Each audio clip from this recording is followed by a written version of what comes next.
ธุเจ้าวัดหนองทองตนนี้ทุกสารทิศบอกว่าใต้เหนือทุกออกไกลใกล้ล้วนแต่เป็นมิตรในทางธรรมรายการปกิณกะแห่งธรรมะสเปเหระมาพบมาปะกับท่านผู้ฟังทั้งหลายอีกเช่นเคยก็มาปะกันเป็นประจำทุกวันนะณเวลาเดียวกันนี้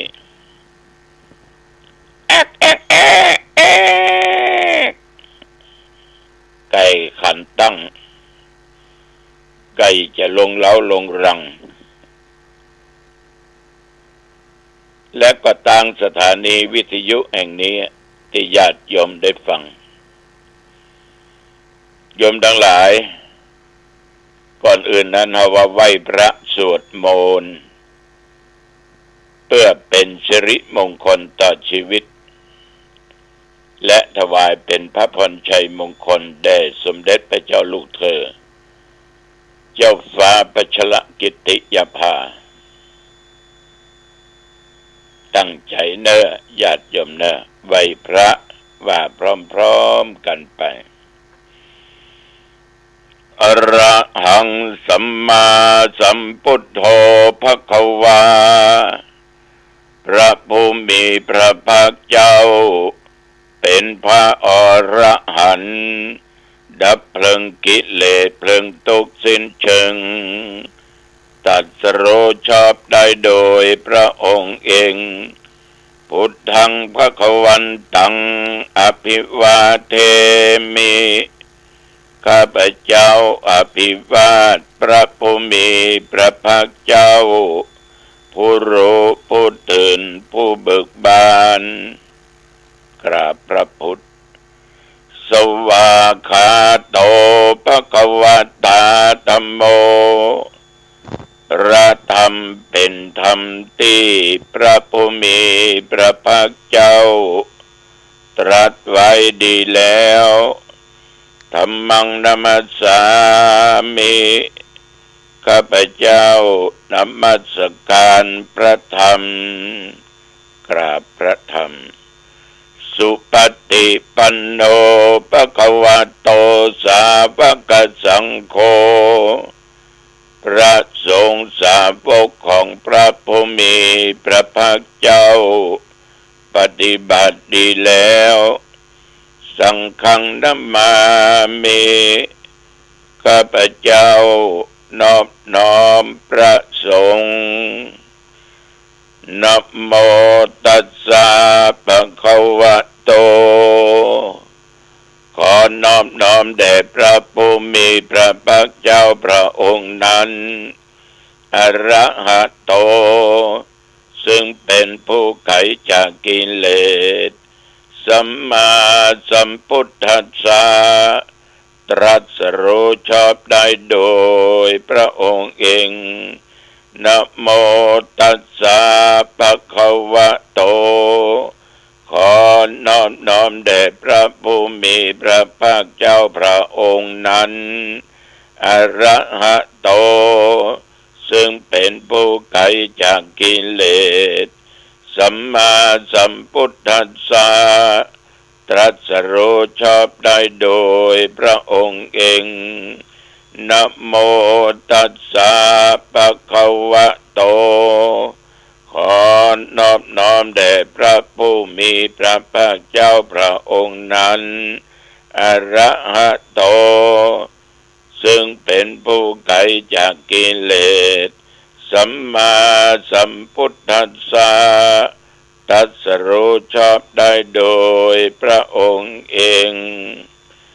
พุทธังสรณังคัจฉามิธัมมังสรณังคัจฉามิสังฆังสรณังคัจฉามิทุติยัมปิพุทธังสรณังคัจฉามิทุติยัมปิธัมมังสรณังคัจฉามิทุติยัมปิสังฆังสรณังคัจฉามิ ท ตติยัมปิพุทธังสรณังคัจฉามิตติยัมปิธัมมังสรณังคัจฉามิตติยัมปิสังฆังสรณังคัจฉามิอิติปิโสภะคะวะอะระหังสัมมาสัมพุทโธวิชชาจรณะสัมปันโนสุขโตโลภวิโตอนุตตโรปุริสธรรมสารติสัทธาเทวมนุษย์สานังพุทโธภคะวาติยันตุนิเมตังอวมังคลัญจะโยจามนาโปสกุณสาสัทโธปาปะกะโหตุสุปินังอากันตังโพธานุภาเวนะวินาสเมนตุสวากขาโตภะคะวะตาธัมโมสันติติโกอาคาลิโกเอหิปัสสิโกโอปัญญิโกปัจจตังเวทิตาโพวินยูหิติยันตุนิมิตังอวมังคลัญจะโยจามนาโปสกุณสาสัทโธปาปะกะโหตุสุปินังอากันตังสัมมานุภาเวนะวินาสเมนตุสุปฏิปันโนภะคะวะโตสาวกสังโฆอุชุปฏิปันโนภะคะวะโตสาวกสังโฆยายาปฏิปันโนภะคะวะโตสาวกสังโฆสามีจิปฏิปันโนภะคะวะโตสาวกสังโฆ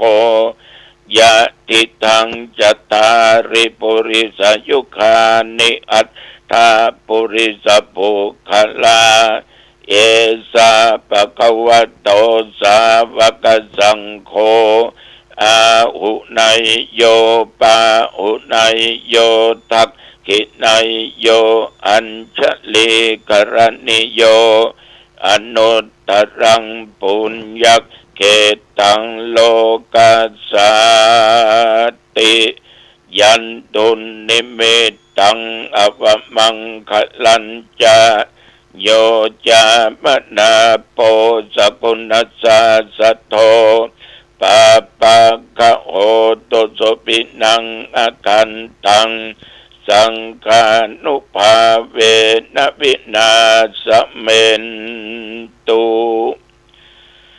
วิปัสสิสานามัตโตจักขุมันตัสสะสิริมัตโตสิกิสสปินามัตโตสัพพะพุทธานุกัมปิโนเวสสัพพุทธานะมัตโตนะหาตกัสสะตัปปัสสิโนนะมัตโตกัปปุสันทัสสะมาระเสนัปปมัตติโนโกนากัมมนัสสะนะมัตโตภัมมนัสสะปุสีมัตโต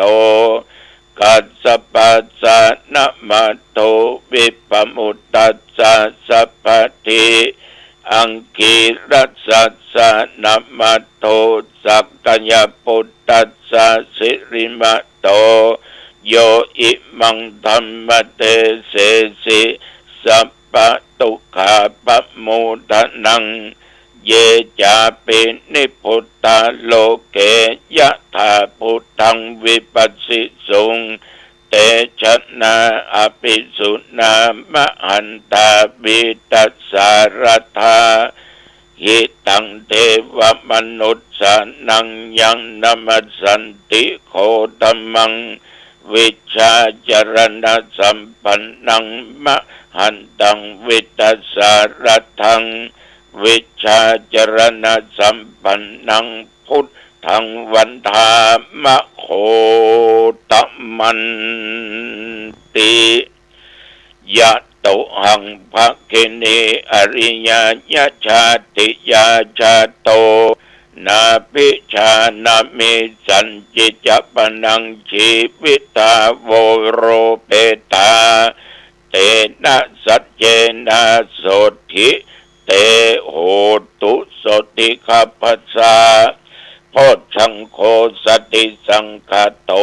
ธัมมานังวิจโยตถาวิริยัมปิติปัสสติโพชฌังคาจัตถาปเรสมาธุเปขโพชฌังคาสัตเตเตสัพพทัสสินามุนินาสัมมัตคตาภาวิตาภาหุลิกตาสังวัตตันติอภิญญายานิพพานายาจโพธิยาเอเตนะสัจจวัชเชนะโสติเตโอตุสัพพทาเอกัสสมิงสมัจเยนะโท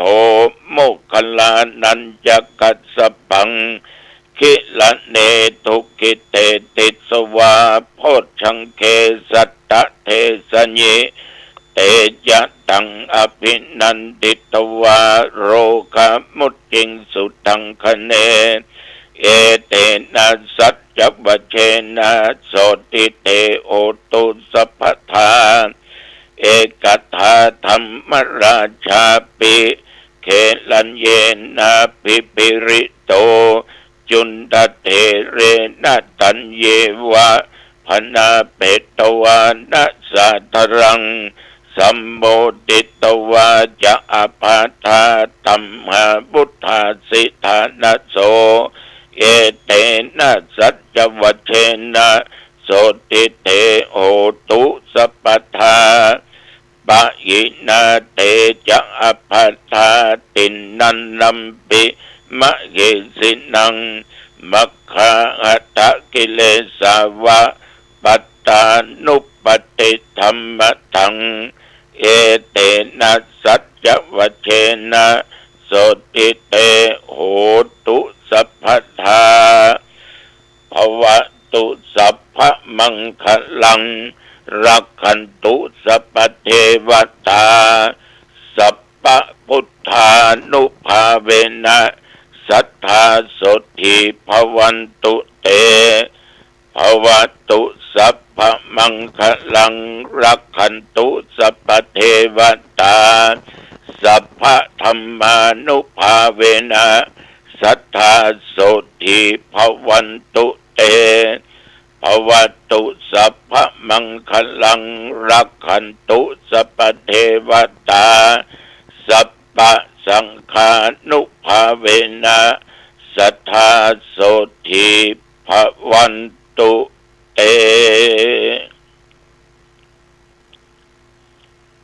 โดยบทพุทธานุภาพธรรมานุภาพสังฆานุภาพบทสาธยายมนต์อันศักดิ์สิทธิ์จิตอันตั้งมั่นอาตมภาพพระครูอาทรวิสุทธิคุณขอถวายพระพรชัยมงคลแด่สมเด็จพระเจ้าลูกเธอเจ้าฟ้าพัชรกิติยาภาขอพระองค์ท่านนั้นได้จงทรงหายจากอาการพระประชวรโรคภัยไข้เจ็บต่างๆจงหายขอพระองค์มีพระสุขภาพพลามัยอันแข็งแรงดุจดั้งเดิมมีพระชนมายุยืนยั่งยืนนานได้120 พระพรรษายิ่งขึ้นไปขอถวายพระพรกรมอุตุบอกตักเตือนระวังพายุร้อนมาย่ำมากายทุกจังหวัดจะทำให้มีฝนมีลมลูกเห็บตกพ่อข้าวกับญาติโยม ตกหนักเนี่ยลมแรงเนี่ยพ่อแม่พี่น้องท่านทั้งหลายก็ว่าจะเป็นแหล่งท่องเที่ยวร้านอาหารกาสนามกลางแจ้งกาล้มละเนระนาดเป็นดีอินดูปอออกแม่ออกอำเภอปะไกจากอ่างดงสักต่อใดอำเภอแม่ทาน้ำหลากมาเวยขนาดปัดเอาสองญาติโยมไหลน้ำไปถึงแก่ชีวิตความเสียหายเกิดขึ้นนับแต่ตะวันวามาจนถึงปัจจุบันบัดเดี๋ยวนี้24 ชั่วโมงน้องตองและที่วัดนอกที่ศึกษาปฏิบัติธรรมฝนตกลงมาสิอันเดียวกันนำลงมาน้อยสวา ลมมาตัวแต่กำปอแห้งฝนกำปอตกนักเนาะเต้นปึ้งออกไปหลังกึ่งหลังอีกเพราะว่าผ้าบไดมัดติดเหล็กญาติโยมทั้งหลายแต่ว่านี่ตั้งแต่กินข้าวงายแล้วอาตมภาพก็ออกไปสู่ที่สถานศึกษาธรรมปฏิบัติธรรม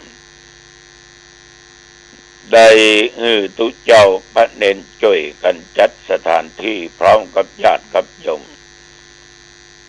ต้องขอบใจต่อสาธุเจ้าพระเนนจุตนจุองค์ที่ช่วยตุลุงยักการยักงานนะขอบใจนักขอบใจต่อญาติโยมทุกคนความสามัคคีธรรมมีที่ไหนความสำเร็จเกิดที่นั่นสามัคคีนี่เป็นเหตุให้เกิดความสำเร็จอย่างปองงดงามตัว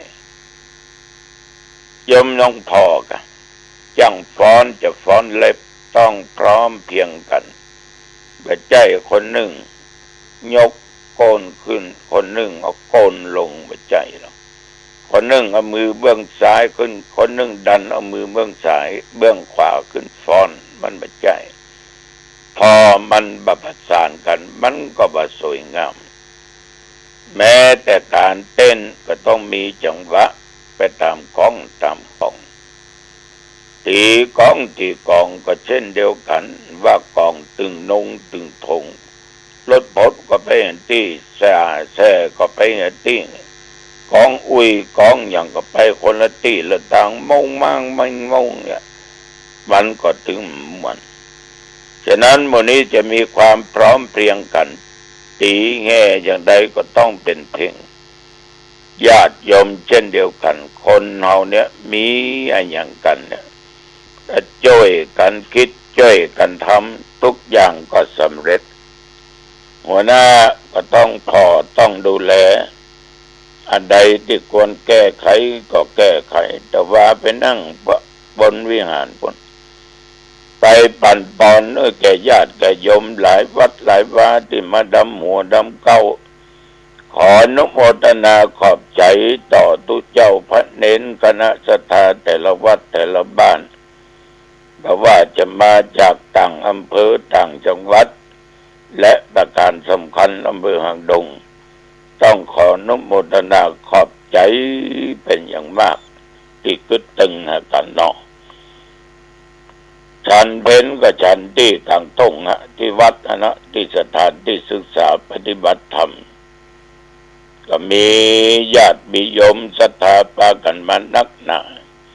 แต่ก็ดีใจนะทุกคนมานะส่วนมากก็เตือนได้ยินก็เสียงนะเจ้าวันนี้ได้มาหารตัวจริงละไอ้เราโอ้หลวงพ่อเนาะไอ้เราเต้นม่วนเราเฮ้ยไอ้แหละชมกันยกยอกันจาบดีตักก็กำเสียงออกปิดแป๊บมาห้อยอย่างแม่จันหอมได้ฟังแต่เนอะแม่จันหอมปะตึงนี่นะปะตึงหลวงปู่ล่าเนาะญาติโยมได้ดูฟังทั้งหลาย แรงมาค่ำมาก็กลับก็มาสู่วัดมาอาบน้ำอาบท่าแต่งเนื้อแต่งตัวก็ยังรับกิจนิมนต์ไปนั่งเทศน์ในงานข่าวดำอยู่โปรดเมตตาให้แก่ญาติแก่โยมก็ไปอู้ถึงเรื่องของขันธ์ทั้งห้ารูปเวทนาสัญญาสังขารและวิญญาณอธิบายโดยย่อโดยสังเขปให้ญาติโยมได้ฟังแบบเข้าใจง่ายๆตามสไตล์ของตุเจ้าวัดหนองทองที่บ้านปัสสักเนาะเอาขอบใจโยมเนอปากันฟังเป็นระเบียบเรียบร้อยตั้งใจจะนิมนต์วันที่20ก็ปล่อยหลวงบนมีไปได้ยังไงก็เลยเอาวันที่คืนผ่านมานั่นนะตายวันนะก็นิมนต์เทศน์วันนะนี่นะฉะนั้นวันไหนก็ได้วันไหนก็ดีถ้าเป็นวันที่เราพร้อมเลิกงามยามดีนี่เวลานี้มันบ่เคยทำให้คนเขาเสียแต่คนเขานะยะหยั่งมักจะให้เสียเวลาญาติโยมเวลาบาลีนั้นมันเวลานาทีเนี่ยมันบ่ค่อยท่าไผ่เนอะบ่อยผ่านไปมันก็จะผ่านไปฉะนั้นสำหรับตะวันอากาศก็ร้อนอบอ้าวเหมือนกัน39 องศาแต่ปัจจุบันที่นั่งอู้อยู่นี่อยู่บนเตียงนี่นะ18 เท่าถึงวันเอาเฮ้ยมันถึงบ่ลดบ่หย่อนบ่ผ่อนไปไหนศรัทธาสาธุชนอย่าลืมเนอะวันที่20นะวันที่20 เมษายนปอยหลวงตาลวิหารศาลากุฏิเวชกุฏิอันยังเป็นเวชกุฏิตุหลวงก็โอ้ยก็ห้องน้ำห้องส้วมนะคะนะตามสิ่งเหล่านี้วันที่20 เมษายนพุทธศักราช2568เอาวันเดียวมาหัววัดก็อยู่โดยประมาณ500 สาววัดนะนิมนต์นะครับเนอะกูวัดกูวาเนอะนะนิมนต์นะครับพาศรัทธาญาติโยมไปปอยหลวงไปเดียวมันจะเหมือนปอยหลวงทุกคนก็ถึงยากเนาะว่าที่ไหนนะแต่ก็ทำกันไปตามโอกาสตามการตามเวลาญาติโยมท่านผู้ฟังทั้งหลายเราทุกคนในฐานะเป็นชาวพุทธมีองค์สมเด็จพระสัมมาสัมพุทธเจ้าเป็นครูเก่านะที่เป็นเคยสั่งเคยสอนคือบุเฮาละความชั่วทำความดีพระพุทธองค์เนี่ยเมื่อเป็นเจ้าชายอยู่นั้นญาติโยมพ่อเพิ่นเป็นกษัตริย์แม่เพิ่นเป็นกษัตริย์เนาะเพิ่นก็ให้เจ้าชายสิทธัตถะเนี่ยไปศึกษาห้ามเรียนจากสำนักอาจารย์ต่างๆเพราะพ่อแม่เพิ่นเนี่ยตั้งใจจะให้เจ้าชายสิทธัตถะญาติโยมได้ครองบ้านครองเมืองหรอกต้องมีความรู้ปอตัวส่งไปเรียนตั้งแต่ครูคนแรกจนหลายๆคนในวิชาความรู้18 ศาสตร์18 แขนงด้วยกัน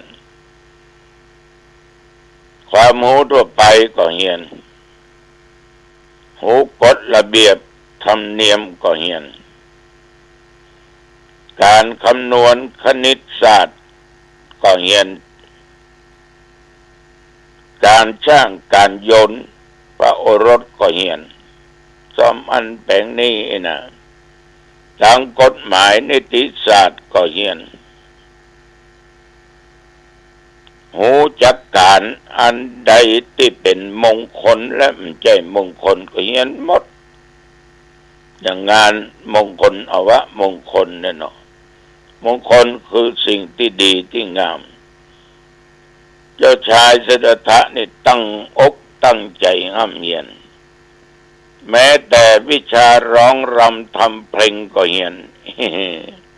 อย่างเฮานี่ไปดึมได้ จะเป็นนักร้องดื่มได้กินโอ้ตะก่อนเต้ทันตุจกนะห้องเพลงสมยศทัศนพันธ์หรอห้องเพลงทุนท้องใจกาเนี่ยโอ้หลายคนกับห้องนะแต่เดี๋ยวนี้ประเทศจ้างให้ห้องกับห้องนั่นเต้ตุจกในสมัยก่อนเจ้าชายสิทธัตถะปก็เห็นว่าหมดแม้แต่การบริหารร่างกายเนี่ยอันนี้เจ้าชายเพิ่นก็ศึกษาห้ามเมียนตุเจ้าเนี่ยก็เห็นถึงวันนะบริหารร่างกายวิชาการต่อสู้ยิงธนูกาปก็เห็นโบราณคดีต่างๆประวัติต่างๆเจ้าชายสิทธัตถะเพิ่นก็เห็นวิชาการแพทย์ก็เห็นแต่เพิ่นบวชก็ได้เป็นนายแพทย์กันเนาะวิชาประวัติศาสตร์หรือตำนานต่างๆเจ้าชายสิทธัตถะเพิ่นก็เห็นดาราศาสตร์เห็นหมดแล้วก็ทำหาวิชัยสงครามการลบการสู้ออกศึกเพิ่นก็ศึกษาเรียนการประพันธ์การแต่งกลอนเพิ่นก็เรียนวิชาในการการพูดก็คือเรื่องวาทศิลป์เจ้าชายสิทธัตถะก็ไปฝึกนะวิชาหรือว่าวาทศิลป์ต่างๆมันตาวิชามนต์ต่างๆเสกนั่นเสกนี่เป่ามนต์อันนั้นเป่ามนต์อันนี้เจ้าชายสิทธัตถะเพิ่นก็เรียนวิชาไวยากรณ์เนี่ยเพิ่นก็เรียนฉะนั้นญาติโยมท่านผู้ฟังทั้งหลายเรียนมาจนจบ18ศาสตร์18สาขาจังเรื่องราวที่แต่มีวิชาไหนที่เป็นความเป็นจริงนั่นคือธรรมะที่จะทำพระพุทธองค์ได้ตรัสรู้อนุตตรสัมมาสัมโพธิญาณพระพุทธเจ้าเฮาหรือเจ้าชายจึงออกบวชแสวงหาโมกขธรรมได้ถึง6 ปี6 ภาษากันจึงได้หูเรื่องอริยสัจสี่ทุกข์สมุทัยนิโรธมรรคได้สำเร็จเป็นพระพุทธเจ้าวิชาต่างๆนี่มาถึงได้เป็นพุทธเจ้าฉะนั้นเจ้าชายสิทธัตถะไม่สนใจเลยออกบวชพ่อแม่พี่น้องญาติโยมท่านผู้ฟังทั้งหลาย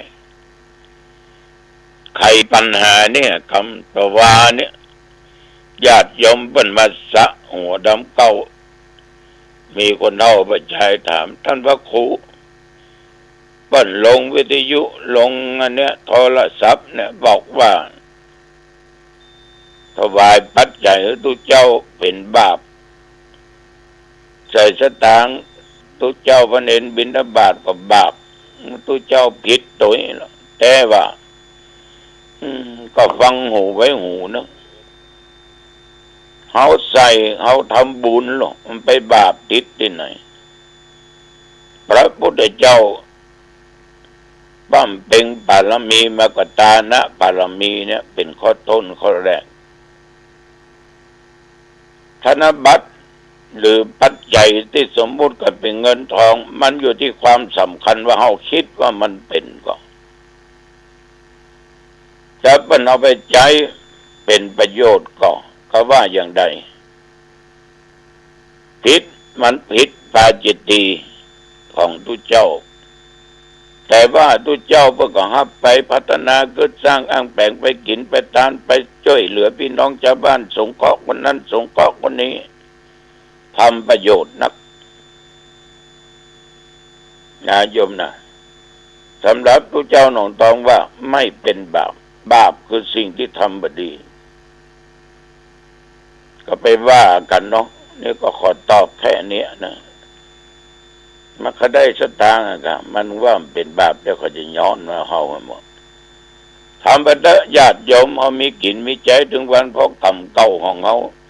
กรรมใหม่เขาที่สร้างในทางดีคือการรักษาศีลฟังเทศน์ฟังธรรมเจริญเมตตาภาวนาไปเถอะเกิดบุญเกิดกุศลแน่นอนบาปถึงบ่เกิด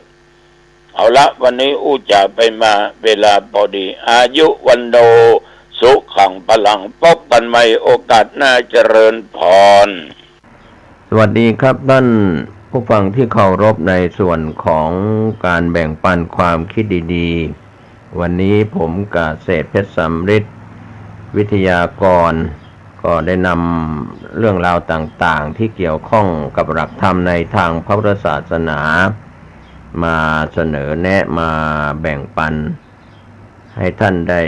พิจารณาถึงหลักธรรมคำสอน 84,000 พระธรรมขันธ์เป็นย่นย่อพระวินัยปิฎก 21,000 พระธรรมขันธ์เป็นส่วนของศีลพระสุตตันตปิฎก 21,000 พระธรรมขันธ์เป็นสมาธิอภิธรรมปิฎก 42,000 พระธรรมขันธ์เป็นส่วนของ